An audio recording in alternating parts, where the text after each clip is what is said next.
तो hello my listener. आज की स्टोरी का नाम है द लैंडलॉर्ड। तो अपने कान में ईयरफोन डाल लो, क्योंकि मैं तुम्हारी ज़िंदगी में डर का डोज देने वाला हूँ। वो नीचे गिरे हुए लाल निशान को छूता है, फिर उसे स्मेल करता है और स्मेल करने के बाद पूरी तरीके से हैरान हो जाता है। वहाँ पर पड़ा हुआ लाल रंग असल में खून था। इसके बाद ध्रुव दरवाजा खोलता है और अंदर जाके जो देखता है उसे देखकर उसकी रूह कांप जाती है। वहाँ पर एक बड़े टेबल पर रोहन की लाश थी। ध्रुव ये देख रहा था, तभी पीछे से आवाज आती है, तुम लोगों का मीट कस्टमर्स को जरूर पसंद आएगा।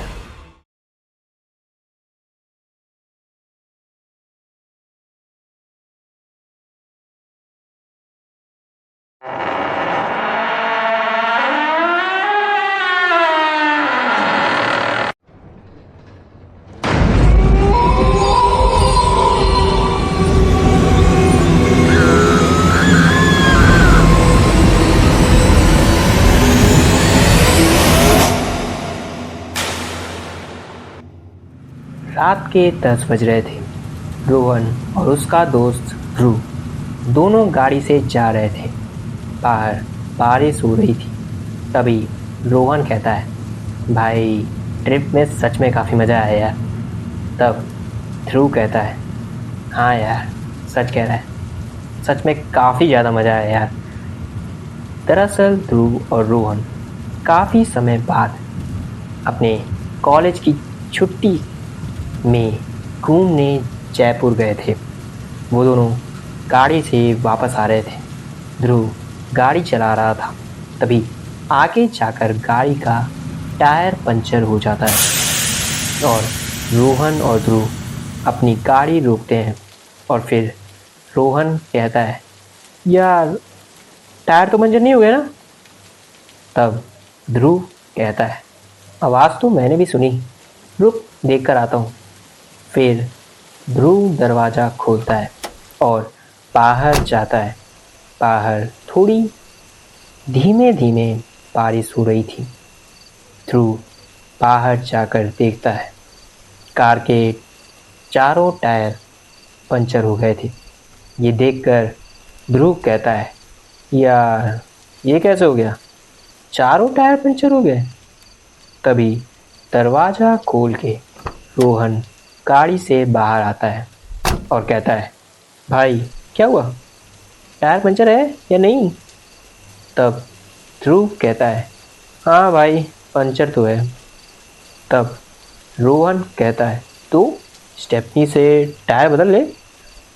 तब ध्रुव कहता है, कर लेता अगर एक होता, चारों टायर पंचर हो गए। तब रोहन कहता है, तो अब क्या करें? तब ध्रुव कहता है, अब पंचर ठीक करने वाले को बुलाना पड़ेगा, और क्या कर सकते हैं। तब रोहन अगल बगल देखता है। अगल बगल पूरा जंगल था और दूर दूर तक सिर्फ पेड़ ही पेड़ नजर आ रहे थे। तभी रोहन को थोड़ी दूर पर एक घर दिखता है। तब रोहन कहता है, भाई आसपास तो कहीं कार रिपेयर शॉप तक नहीं है, पंचर ठीक करने वाला कहाँ से बुलाएंगे, बस दूर पर एक घर है, हो गया। उनसे चल के पूछते हैं कि क्या पता उन्हें पता हो कि कार रिपेयर शॉप आसपास है या नहीं। फिर ध्रुव कहता है, ठीक है चलते हैं। फिर ध्रुव और रोहन उस घर की तरफ जाते हैं। अभी बारिश थोड़ी धीमी हो रही थी, पर थोड़ी देर बाद ही तेज होने लगती है, जिसकी वजह से रोहन और ध्रुव तेजी से जाकर घर के दरवाजे की तरफ पहुंचते हैं और फिर दरवाजे पर रुकते हैं और फिर दरवाज़ा खटखटाते हैं और फिर घर के अंदर से आवाज़ आती है। हाँ, आ रहा हूँ। और फिर दरवाज़ा खुलता है और एक आदमी आता है और कहता है, जी आप कौन? फिर रोहन कहता है, अंकल वो हमारी गाड़ी के चारों टायर पंचर हो गए हैं, तो हमें पूछना था कि यहाँ आसपास कोई कार रिपेयर शॉप है क्या? तब वो अंकल कहते हैं, यहाँ पर तो नहीं है, आगे 1 किलोमीटर की दूरी पर एक कार रिपेयर शॉप है, पर इतनी रात हो गई है तो शायद अभी वो बंद हो गई होगी। तब रोहन पूछता है, अच्छा तो कब तक खुलती है वो शॉप? फिर वो अंकल कहते हैं, सुबह 8 बजे तक खुल जाती है। तब रोहन ध्रुव से कहता है, अब क्या करें, शॉप तो कल सुबह खुलेगी।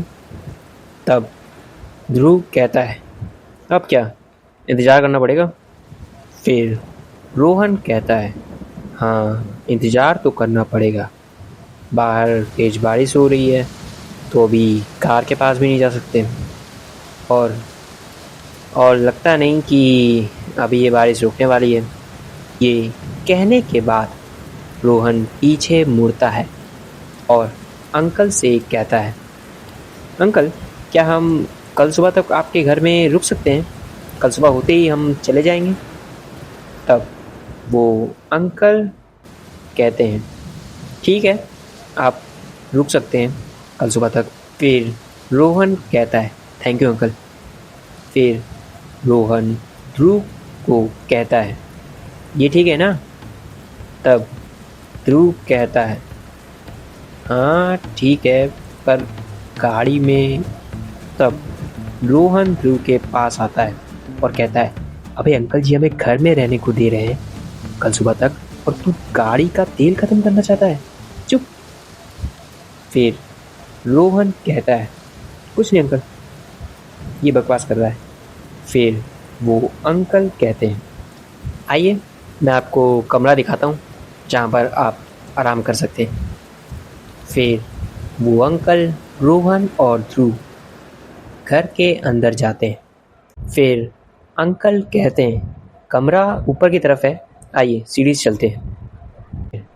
अंकल ध्रुव और रोहन सीढ़ी की तरफ जाने लगते हैं। सीढ़ी के बगल में एक दरवाज़ा था और दरवाजे के सामने जमीन पर लाल रंग पड़ा हुआ था और ध्रुव उसी को देख रहा था।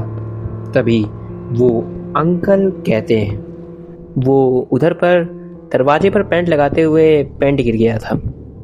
तब ध्रुव कहता है, ओह अच्छा। ये कहने के बाद अंकल रोहन और ध्रुव को ऊपर वाले कमरे के अंदर ले जाते हैं और कहते हैं, ये कमरा है आप दोनों का, आप यहाँ आराम कर सकते हैं, कुछ चाहिए हो तो बता दीजिएगा। फिर रोहन कहता है, ठीक है अंकल। वैसे अंकल जी आप घर में अकेले रहते हैं, आपके साथ कोई और नहीं रहता?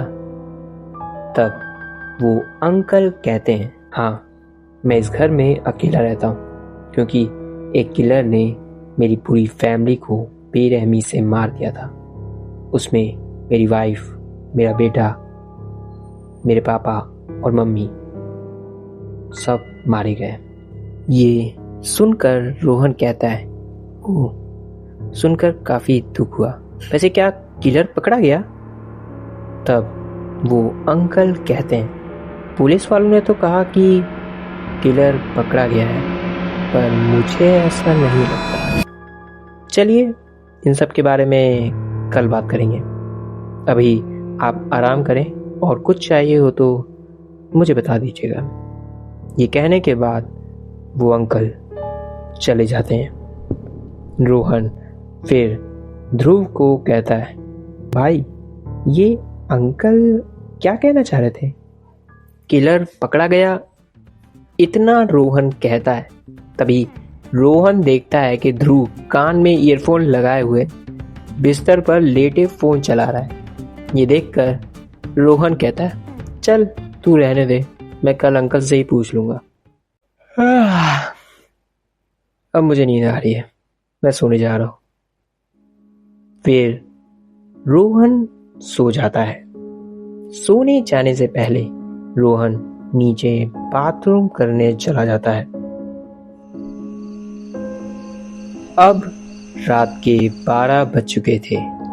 ध्रुव अपने कान से ईयरफोन निकालता है और फिर कहता है, चलो अब सो जाते हैं। तभी ध्रुव देखता है कि रोहन अभी तक बाथरूम करके वापस नहीं आया है और उसको गए हुए 1 घंटा बीत चुका है।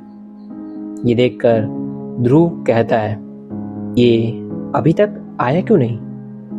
फिर ध्रुव कमरे से बाहर निकलता है और नीचे जाकर सब जगह रोहन को खोजता है, पर रोहन उसे कहीं नहीं दिखता। फिर ध्रुव को सीढ़ी के बगल का दरवाजा दिखता है। ध्रुव उस दरवाजे के पास जाता है। इस बार दरवाजे के सामने कुछ ज्यादा ही बड़ा लाल रंग पड़ा हुआ था। पहले दरवाजे को छूता है और कहता है, उसने बोला था दरवाजे पर पेंट किया गया है, पर दरवाजे को छूकर लगता है कि इसमें तो काफी समय से पेंट ही नहीं हुआ है। फिर वो नीचे गिरे हुए लाल निशान को छूता है। फिर उसे स्मेल करता है और स्मेल करने के बाद पूरी तरीके से हैरान हो जाता है। वहां पर पड़ा हुआ लाल रंग असल में खून था। इसके बाद ध्रुव दरवाजा खोलता है और अंदर जाके जो देखता है उसे देखकर उसकी रूह कांप जाती है। वहां पर एक बड़े टेबल पर रोहन की लाश थी। उसके अगल बगल काफी सारा खून था और शरीर के काफी सारे जगहों पर स्किन ही नहीं थी, जैसे किसी ने काट कर उसकी पूरी स्किन किसी ने काट कर निकाल ली थी। ध्रुव ये देख रहा था, तभी पीछे से आवाज आती है, तुम लोगों का मीट कस्टमर्स को जरूर पसंद आएगा। ये सुनकर ध्रुव पीछे मुड़ता है। तभी कोई उसके सर पर बहुत तेजी से मारता है और ध्रुव के सर से बहुत खून निकलता है और वो नीचे गिरकर बेहोश हो जाता है। थोड़ी देर बाद ध्रुव की आंख खुलती है।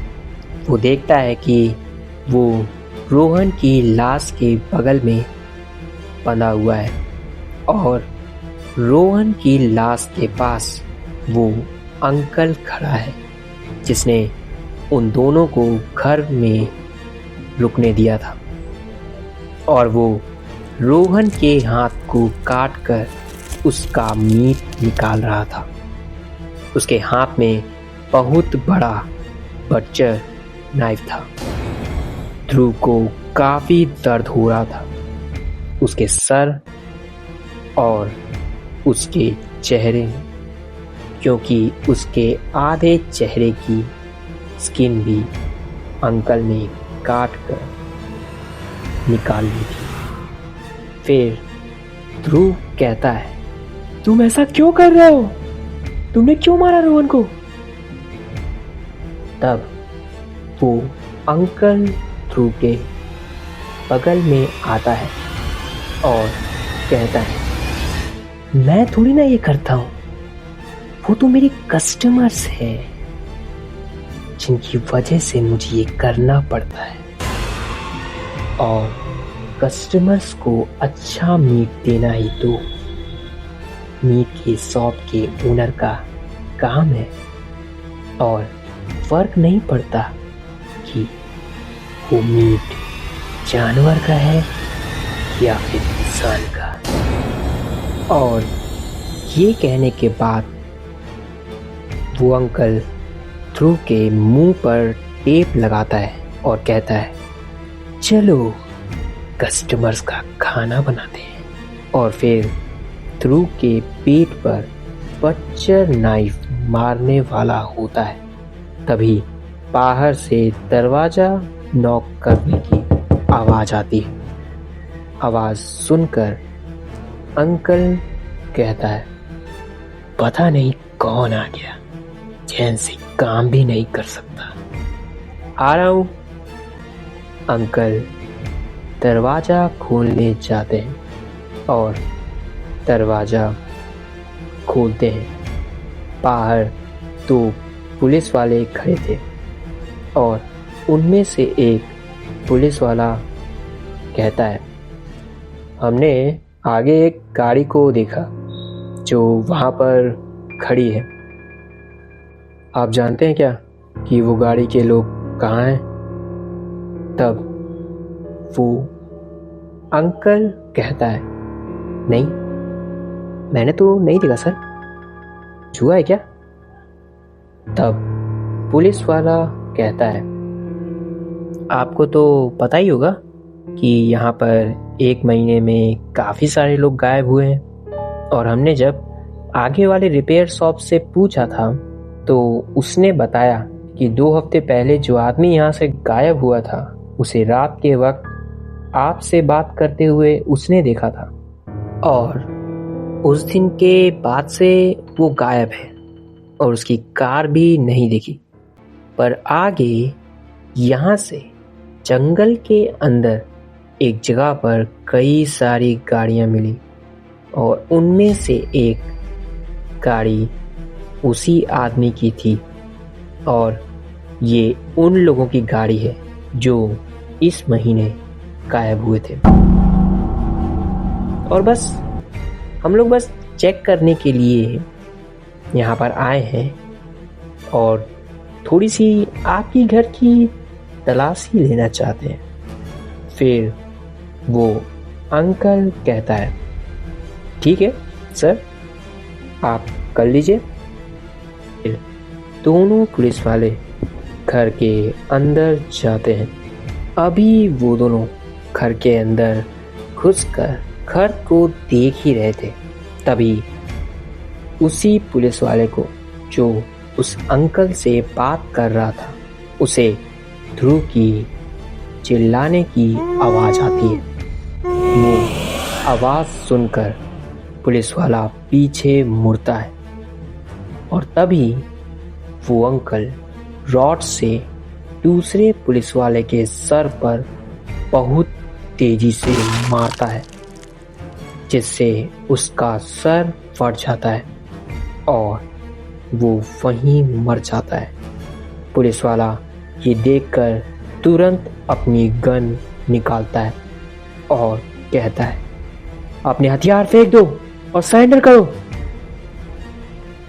वो अंकल अपना रॉड नहीं फेंकता और उस पुलिस वाले को मारने वाला होता है और बचने के लिए पुलिस वाला उस अंकल पर गोली चला देता है और जिसकी वजह से उसकी मौत हो जाती है। उस पुलिस वाले की वजह से ध्रुव की जान बच जाती है, पर ध्रुव का आधा चेहरा कभी भी ठीक नहीं हो सकता था। पुलिस इन्वेस्टिगेशन के बाद पता चला कि उस अंकल ने ही अपने फैमिली को बेरहमी से मार दिया था और उन्हें मारने के बाद उनके शरीर के मीट को निकालकर अपने शॉप में बेच दिया था। और उन्हें इन्वेस्टिगेशन के वक्त ये भी पता चला कि उस अंकल का नाम था सावत, आर सावत। वो अंकल हमेशा लोगों को बारिश के समय मारता था।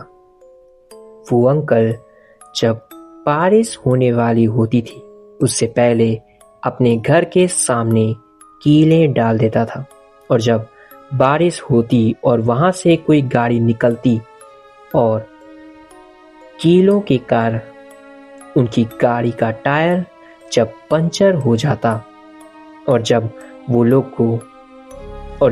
उन लोग को आसपास कुछ नहीं दिखता, तब वो लोग इसके घर में कुछ देर रुकने के लिए बोलते तो वो उन्हें अपने घर में रहने देता और रात के 12 बजे उन्हें मारकर उनके मीट को अपनी शॉप में बेच देता था।